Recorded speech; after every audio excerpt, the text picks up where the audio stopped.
আপনাদেরকে আজকে আমি অসুখী একজন আর জ্ঞানচক্ষু, অসুখী একজন কবিতা এবং জ্ঞানচক্ষু গল্প থেকে বেশ কয়েকটা ইম্পর্টেন্ট পাঁচের কোশ্চেন করব।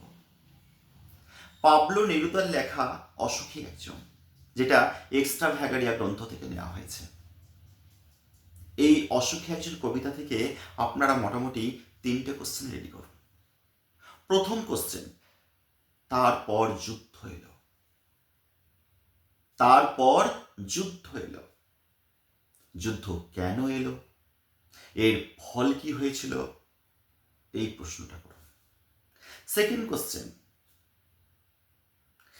কোশ্চেন যে সেই মেয়েটি আমার অপেক্ষায়, আর সেই মেয়েটি আমার অপেক্ষায়। এই যে আর সেই মেয়েটি আমার অপেক্ষায়, মেয়েটি কে? সে কেন অপেক্ষা করছিল? এর ফল কি হলো? এরকম ধরনের কোশ্চেন করুন। সেই মেয়েটি আমার অপেক্ষায় করলেন, তারপর যুদ্ধ হলো, এটা করলেন।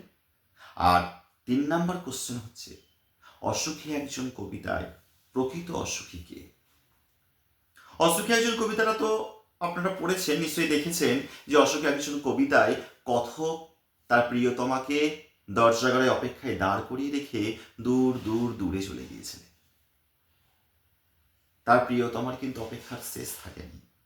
একটা কুকুর হেঁটে গেল, একজন নান গেল, হ্যাঁ, বৃষ্টিতে পায়ের দাগ ধুয়ে দিল, ঘাস জন্মালো রাস্তায়, পরপর পাথরের মতো বছরগুলো কাটলো, রক্তের এক আগুনে পাহাড়ের মতো যুদ্ধ সমতলে নেমে এলো, শিশুরা বাড়িরা খুন হলো, সমস্ত কিছু চূর্ণ হয়ে গেল, মিষ্টি বাড়ি, গোলাপি গাছ, চিমনি, জল তরঙ্গ,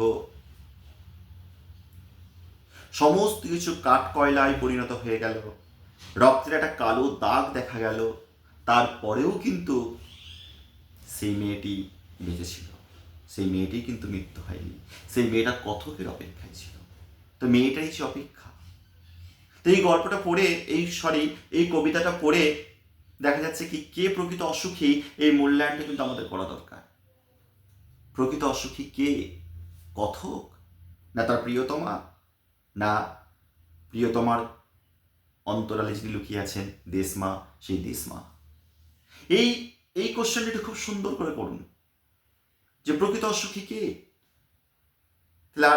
তাহলে কোশ্চেন কোনগুলো করবেন? কোশ্চেন করছেন তারপর যুদ্ধ এলো, আর সেই মেয়েটি আমার অপেক্ষায়, আর প্রকৃত অসুখী কে? অসুখী একজন থেকে এই 3টে কোশ্চেন খুব সুন্দর করে রেডি করুন। আর উৎসটা অবশ্যই দেবেন, ভেতরে কবিতার লাইন দেবেন, দেখবেন উত্তরটা ভালো হবে।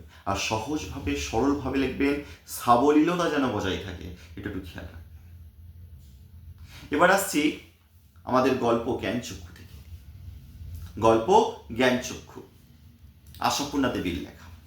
জ্ঞানচক্ষু গল্পে তো তপনের জ্ঞানচক্ষু খুলেছিল। তপনের তো দেখা যাচ্ছে কি, এই যে তপনের যে জ্ঞানচক্ষু খুলেছিল, তো নতুন মিশুকে দেখে তপনের জ্ঞানচক্ষু খুলে গেল। এই লাইনটা খুব সুন্দর করে করুন। আর কোনটা করবেন? তপনের চরিত্রটা করবেন, আর তপনের চরিত্রটা করবেন। আরো সব থেকে ইম্পর্টেন্ট কোশ্চেন দিয়ে বলা যায় যে তপনের মনে হয় আজ যেন তার জীবনের সবচেয়ে দুঃখের দিন। তপনের মনে হয় আজ যেন তার জীবনের সবচেয়ে দুঃখের দিন। এই লাইনটা দিয়ে যে প্রশ্নটা আছে ওটা করে ফেলুন। তাই কি কি করলেন জ্ঞানচক্ষু থেকে? কি কি করবেন? তপনের চরিত্রটা করবেন, নতুন মিশুকে দেখে তপনের জ্ঞানচক্ষু খুলে গেল, এটা করবেন, তপনের মনে হয় আজ যেন তার জীবনের সবচেয়ে দুঃখের দিন, এটা করুন। পারলে আর একটা কোশ্চেন অ্যাড করে দেবেন, তপন আর পড়তে পারে না, বোবার মতো বসে থাকে। এই লাইনটা দিয়ে যে কোশ্চেনটা হয় সেটা রেডি করুন। মোটামুটি জ্ঞানচক্ষুর 4টে, অসুখী একজনের 3টে, এই প্রশ্ন করে ফেলুন। দেখুন আপনার বাংলা পরীক্ষায় 5 কোশ্চেন কমন পান কিনা। তবে একটা কথা মনে রাখবেন, অসুখী একজনের সঙ্গে প্রয়োল্লাসটা ভালো করে করবেন, অস্ত্রের বিরুদ্ধে গান ভালো করে করবেন, এদিকে জ্ঞানচক্ষু করবেন, বহুরূপী করবেন, পথের দাবি করবেন। এই চ্যাপ্টারগুলোকে 5 নাম্বারের জন্য সিলেক্ট করুন। এবং আজকে আমি অসুখী একজন, জ্ঞানচক্ষুর কোশ্চেন বললাম, পরের ভিডিওগুলোতে প্রয়োল্লাস থাকবে, পথের দাবি থাকবে, অস্ত্রবিতে গানের কোশ্চেন থাকবে, বহুরূপের কোশ্চেন থাকবে। অপেক্ষায় থাকুন, ভিডিওগুলো দেখুন। শুভেচ্ছা রইল।